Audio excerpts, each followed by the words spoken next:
think it. Time I've spoken about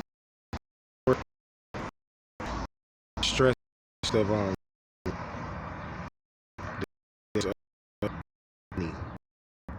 You wouldn't think he's a very humble looking, almost bummy type of energy.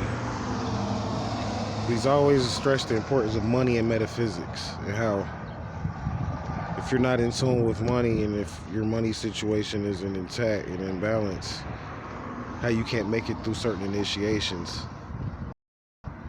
I remember once spoke with me about a ritual that he took part in. I'm not going to go into too much of it, but because I'm using this for a reason to make a point for our talk today. But he talked to me about this ritual that he performed and how expensive it was. It was 6 figures. This ritual he performed, he was paid more than a house to do. His investment was like five figures to even set it up.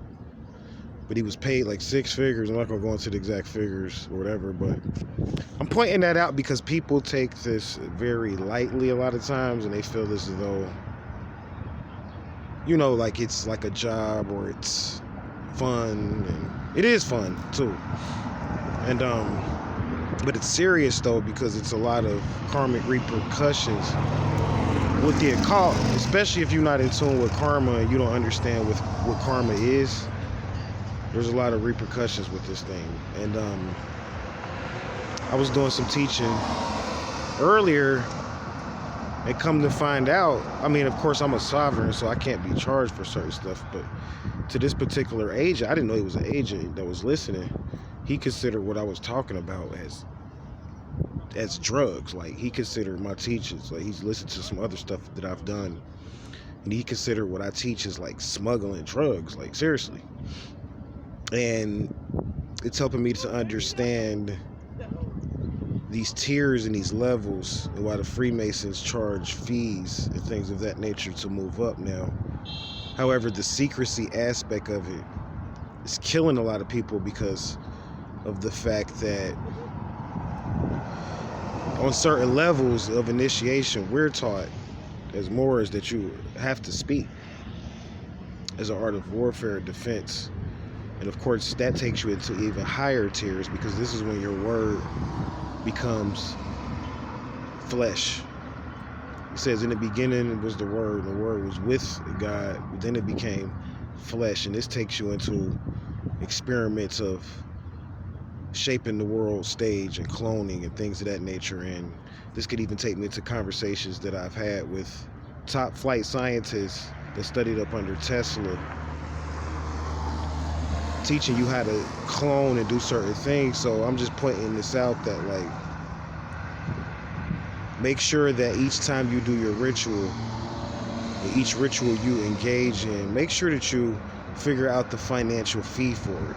There's a fee associated with all of the rituals in the Necronomicon. They don't talk about it, but there's rituals associated or fees associated with all of these different rituals in the Order of the Golden Dawn, all of this stuff. And if you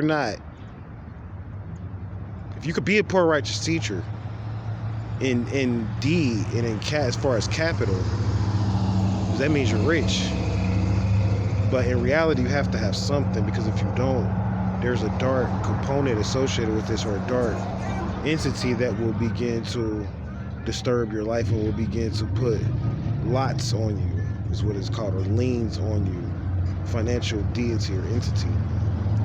So it's important when you're doing these rituals and things of that nature that you have some financial balance to it. This is why they put out The Secret.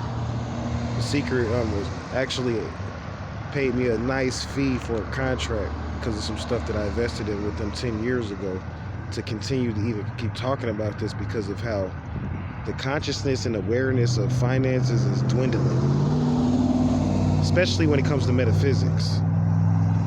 And we need more teachers and people that not only have things, that have traveled and been places, but that are able to actually teach you how to get stuff. Because if you don't get stuff, you're not going to pass certain initiations and make it to certain levels. of your consciousness and awareness, because you're still worried about how you're gonna eat, where you're gonna sleep, certain stuff like that, when your consciousness should be somewhere else. And you don't need a lot of money to, a lot of times, even. It's not that. I'm not saying you have to be rich, but you have to have a financial game plan. And that's what I'm gonna try to take you into as a occultist. I'm gonna tell you this, and I'm gonna shut down. If you master the occult, you will always be able to attract money with what you want. But you have to master it. And you have to master it on the level that you incarnated as on the financial. So if you get to be, you have to become rich. Now if you incarnate a meager life, then that's a story. And I can do readings, things of that nature, and show you